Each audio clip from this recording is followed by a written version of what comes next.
ओम नमः शिवाय। मैं मुकेश कुमार मिश्र अपने चैनल एस्ट्रोलॉजी एंड आयुर्वेदा में आप सभी मित्रों का हार्दिक अभिनंदन करता हूं। और आज आप सभी मित्रों के समक्ष हम जो टॉपिक को लेकर के उस टॉपिक का नाम है धनु लग्न एवं धनु राशि, जिसको अंग्रेजी में सैगिटेरस के नाम से जाना जाता है और इसके प्रतीक चिन्ह धनुष को देखा जाता है और साथ ही साथ इसके स्वामी ग्रह गुरु को कहा जाता है। और आकाश में जो इस राशि का निर्माण हुआ उसमें मुख्यतः केतु ग्रह, शुक्र ग्रह और सूर्य ग्रह के मिलन से इस राशि का निर्माण हुआ।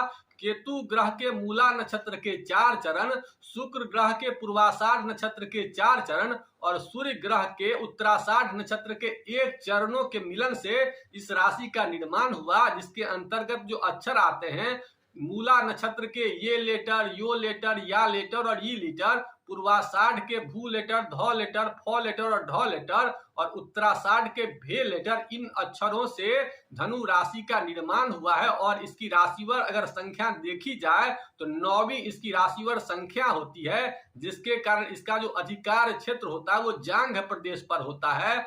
और प्रकृति की अगर बात की जाए तो इस राशि के लोग अग्नि तत्वीय प्रकृति के होते हैं और इनके अंतर्गत जो स्वभाव इनका होता है वो द्वि स्वभाव गुण वाला स्वभाव होता है, जिसके अंतर्गत इनका चर वाला भी स्वभाव होता है और स्थिर वाला भी स्वभाव होता है। और वर्ण की अगर बात की जाए तो कांचन वर्ण के ऐसे लोग होते हैं और जातिगत इनकी अगर देखी जाए तो क्षत्रिय जाति के ऐसे लोग होते हैं और पुरुष और स्त्री में से पुरुष ग्रह की संज्ञा दी गई है।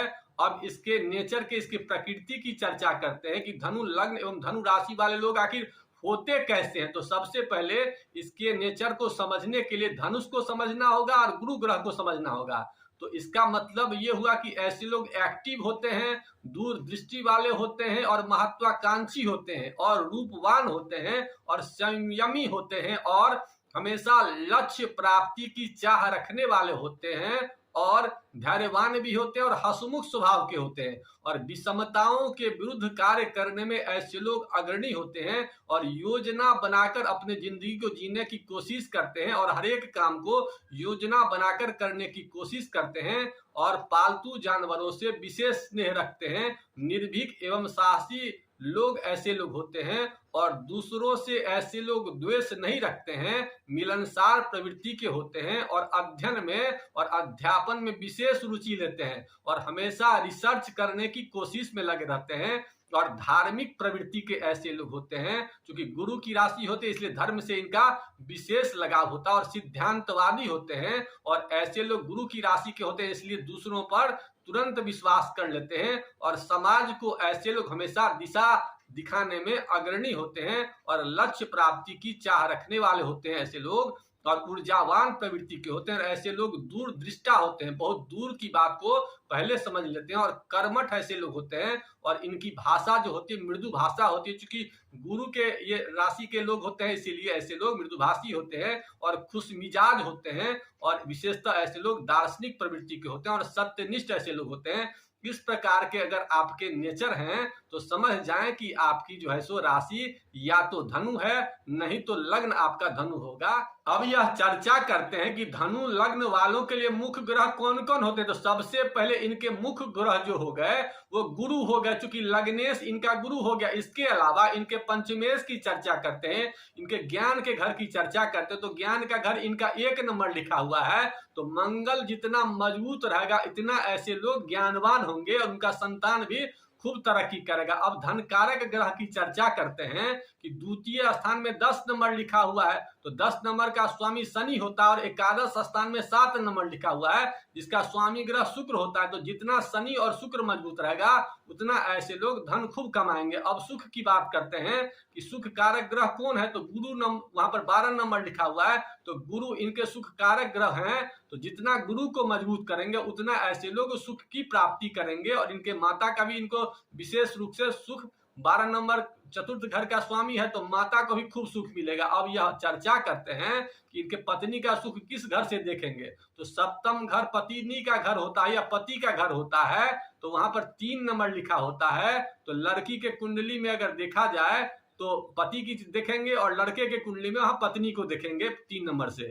तो 3 नंबर का स्वामी ग्रह बुध होता है। अगर आपको वैवाहिक समस्या होता हो तो बुध ग्रह को मजबूत करेंगे तो आप देखेंगे कि वैवाहिक समस्याओं के समाधान करने में सहूलियत हो रही है। इसके अलावा अब यह चर्चा करते हैं कि कर्म भाव का स्वामी कौन है। काम धंधा से संबंधित अगर समस्या हो तो ऐसे लोगों को बुध को मजबूत करना चाहिए, क्योंकि 6 नंबर लिखा है, 6 नंबर का स्वामी भी बुध होता है। तो बुध को अगर मजबूत कर लेते हैं तो वर्किंग फील्ड से संबंधित जो समस्याएं आ रही है उन सब समस्याओं का समापन होगा। इस प्रकार से अगर आप लोग अपनी जन्म कुंडली को देख करके उपाय करेंगे तो आप देखेंगे कि बहुत जल्द आपको इसका समाधान मिल रहा है। लेकिन अब यह विशेष रूप से चर्चा करते हैं कि ऐसा क्या करें धनु लग्न और धनु राशि वालों की इनके जिंदगी का विशेष रूप से भाग्योदय हो। तो इसकी चर्चा करने से पहले आप लोगों से एक निवेदन करना चाहूंगा कि अगर अब तक हमारे चैनल को आप लोगों ने सब्सक्राइब नहीं किया तो कर लीजिए, और अगर आप लोग अपनी जन्म कुंडली का पर्सनल विश्लेषण करवाना चाहते हैं या ज्योतिष शिक्षण चाहते हैं तो नीचे दिए नंबर पर संपर्क करके उस जानकारी को प्राप्त कर सकते हैं। अब यह चर्चा करते हैं कि धनु लग्न और धनु राशि वालों के लिए विशेषतः क्या क्या उपाय करना चाहिए। तो धनु का जो स्वामी होता है गुरु होता है, तो गुरु को मजबूत करने के लिए ऐसे लोगों को सबसे पहले धार्मिक होना चाहिए और शिक्षा से विशेष संबंध सदैव रखना चाहिए। गौ की विशेष रूप से सेवा करनी चाहिए, गुरु के संपर्क में हमेशा रहना चाहिए और ब्राह्मण की सेवा विशेष रूप से करनी चाहिए और अपने भोजन में ऐसे सामान का प्रयोग करना चाहिए जिससे लीवर मजबूत हो। तो ऐसे में आप क्या कर सकते हैं, तो पपीता का प्रयोग कर सकते हैं, अनार का प्रयोग कर सकते हैं, मूली का प्रयोग कर सकते हैं। इन सब चीजों का अगर प्रयोग करेंगे तो आपका लीवर मजबूत हो जाएगा और लीवर जब ही मजबूत होगा तो गुरु ग्रह को मजबूत करने में विशेष रूप से सहूलियत होगी। इसके अलावा कोई बड़े बुजुर्ग व्यक्ति हो तो उन्हें पैर छू करके प्रणाम करने की आदत को डालिए और अगर चंदन वगैरह करते हैं तो विशेष रूप से उसमें या तो हल्दी का प्रयोग कीजिए और नहीं तो केसर का प्रयोग करिए। इन सब उपायों को आप जब भी करने लेंगे तो धनु लगन एवं धनु राशि वालों के जिंदगी में एक विशेष चमत्कार को आप लोग देखेंगे। और अगर आप विशेष रूप से परेशान हो तो ऐसे में आपके इष्ट देव हनुमान जी हैं, तो हनुमान जी के चरण में जाइए और उनके मंत्र ओम अंग अंगारकाय नमः स्वाहा इस मंत्र का ज्यादा से ज्यादा जप कीजिए। तो आप देखेंगे कि हनुमान जी प्रसन्न हो रहे हैं और हनुमान जी प्रसन्न हो जाएंगे तो आपके विशेषतः ज्ञान की वृद्धि होगी। अब भाग्य अगर बहुत कमजोर हो, सब काम करते हो और भाग्य में तरक्की नहीं हो, तो ऐसे में आप एक नारंगी रंग का धागा या गुलाबी रंग के धागे रविवार को अपनी कलाई में बांध लीजिए और बांधते ही आप देखेंगे कि आपके भाग्य में जो अवरोध पैदा होता होगा उस अवरोध को आप केवल धागा बांधने से दूर कर सकते हो। अगर बहुत ज्यादा ताकत देना हो तो ऐसे में बेल की जड़ को अगर आप बांध लेते हैं रविवार को पिता के द्वारा या पितृकुल के किसी सदस्य के द्वारा, तो आप देखेंगे कि आपके भाग्य में अचानक बहुत ज्यादा वृद्धि हो रही है। इन उपायों को करिए। उपायों को करने के बाद अपनी जिंदगी में धनु लगन वाले इन उपायों से अपने भाग्य को ही बदल सकते हैं और जिस ग्रह से संबंधित बाधा हो, जिस भाव से संबंधित बाधा हो, उस भाव को मजबूत करेंगे तो आपके जिंदगी में 4 चांद लग जाएंगे। इन्हीं बातों के साथ आज के एपिसोड को यहीं समाप्त करते हैं। आप लोगों के मन में किसी प्रकार की कोई शंका हो, किसी प्रकार का कोई क्वेश्चन हो तो कमेंट बॉक्स में उस क्वेश्चन को लिखिए, मैं उस क्वेश्चन का आंसर देने की कोशिश करूंगा। इन्हीं बातों के साथ आज के एपिसोड को यहीं समाप्त करते हैं। ओम नमः शिवाय।